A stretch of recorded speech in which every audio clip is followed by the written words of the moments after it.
So the city of Cape Town is hosting a special tribute to Archbishop Emeritus Desmond Tutu tonight. A service is being held at the Cape Town City Hall with a limited number of people inside. But the public, if they wish, will be able to view the service on screens outside the City Hall. That interfaith service kicking off at 6 o'clock. The Nobel Peace Prize laureate, who played a pivotal role in ending apartheid, died on Sunday. He was 90 years old. As leader of the South African Council of Churches and later the Archbishop of Cape Town, he placed the church at the forefront of the struggle against apartheid. Tomorrow and Friday, the Archers body will lie in state at St. George's Cathedral in Cape Town, and that's where he will be laid to rest on Saturday during an official state funeral that, of course, we will cover comprehensively for you. Let's take you live now to Mariska Botha, SABC News reporter, who's standing outside the City Hall. Mariska, is there activity outside right now? Yes, there is. We're outside the City Hall now on the side entrance where the dignitaries are slowly starting to trickle in.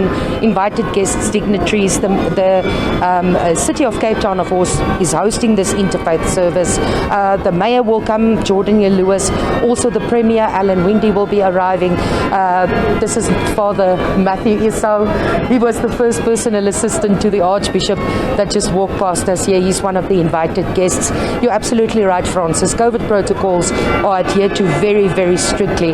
We were just told a few minutes ago, actually, that we're not allowed in this area, specifically if we're not on that list of people who are allowed to go inside. So they're very, very strict with who is coming in and who's not allowed in.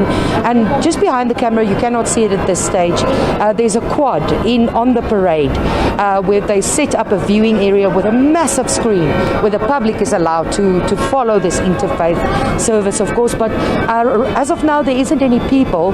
We must remember it's still a working day today and it's quite hot in that area on the parade, so we don't know if people might come through a little bit later to actually see this interfaith service, or if they simply did not know or wasn't aware of the service taking place tonight.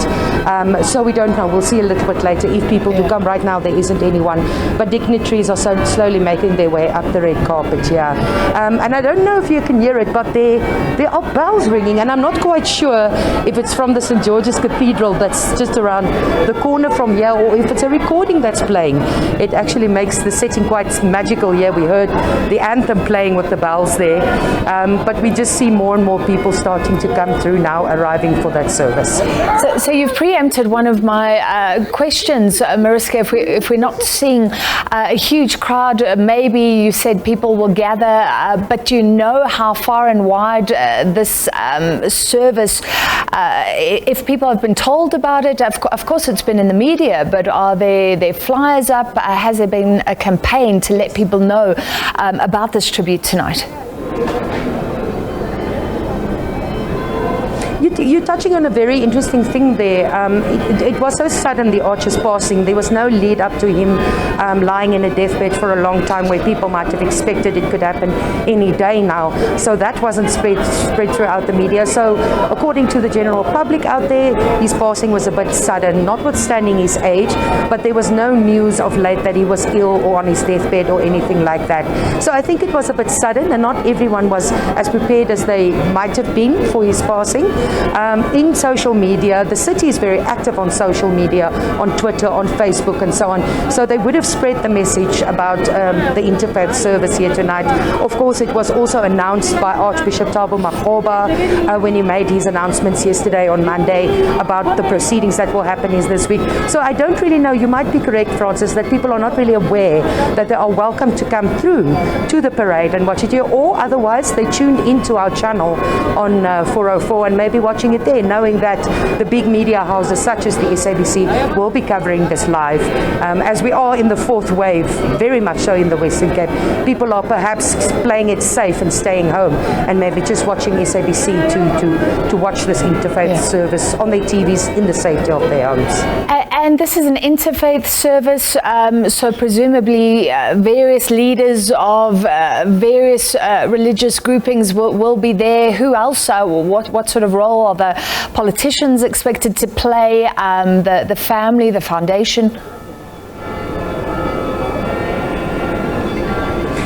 Mampela Rampele is actually, Dr. Mampela Rampele will be one of the people who will be speaking tonight. Of course, she was asked personally by Mariska Tutu to represent the family at some of these bigger events and to speak to the media. She will definitely be coming through. Of course, a long-time friend and confidant of the Tutu family. Cheryl Carolus is one of the people who will be speaking. Struggle stalwart, of course, and she was the High Commissioner in London at some point.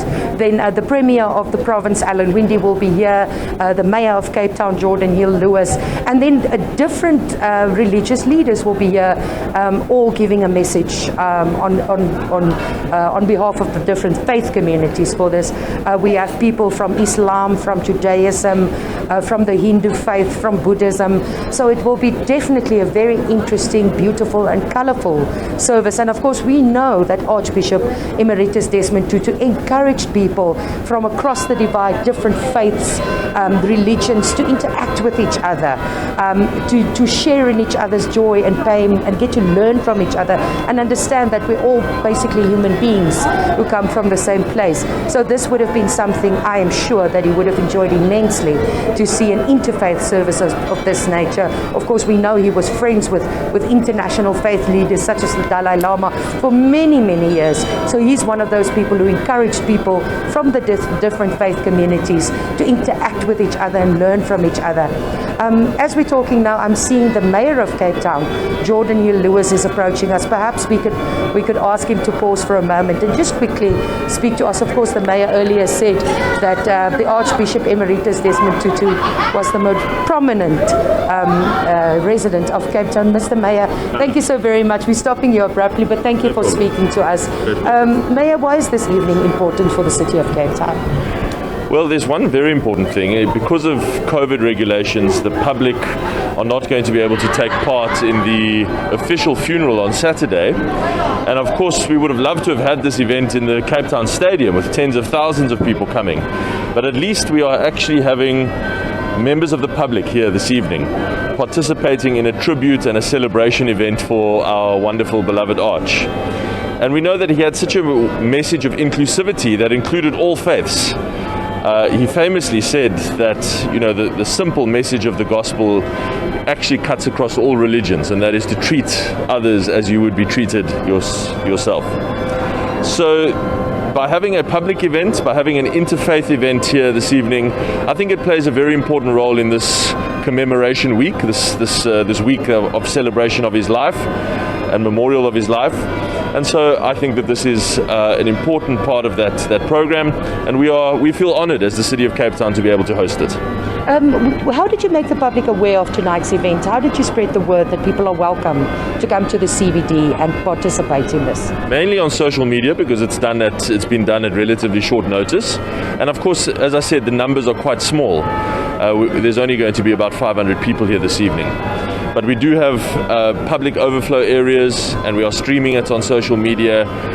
But it's great to at least be able to involve Cape Townians that our Arch loved so much in this commemoration week.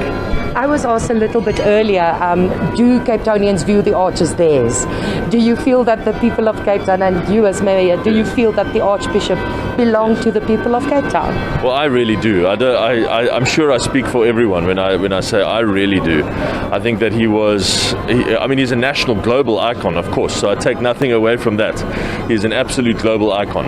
But this was his adopted home. He loved the city. He often said so. He often spoke about how much he loves Cape Town, and the feeling was mutual. We loved him. And what would be your message tonight? It's the city's chance to bid farewell to him. Of course, the church services will be coming later. So what are you from the city saying to his family and to the Arch, wherever he might be? My message and the spirit we're trying to achieve tonight is actually one of celebration. And I hope that no one takes offense to that. But, there is, of course, there's sadness. Of course, there's a sense of loss and grief. But also, goodness, we've got to be so thankful for this life, this 90 years of incredible influence and impact in our country. And he was such a fun person. He had this wonderful sense of humor, famous sense of humor and mischief. that I think he would have wanted us to say, well, you know, let's have some incredible musical artists, let's have a bit of a celebration. And so hopefully that's what tonight achieves. Beautiful. Thank you so very much, the Mayor of Cape Town, Jordan Hill Lewis. Thank you for your time, sir. Enjoy the evening. Telling us about what we can expect tonight. He's absolutely right. The Archbishop was a little bit mischievous and he had a fantastic sense of humor.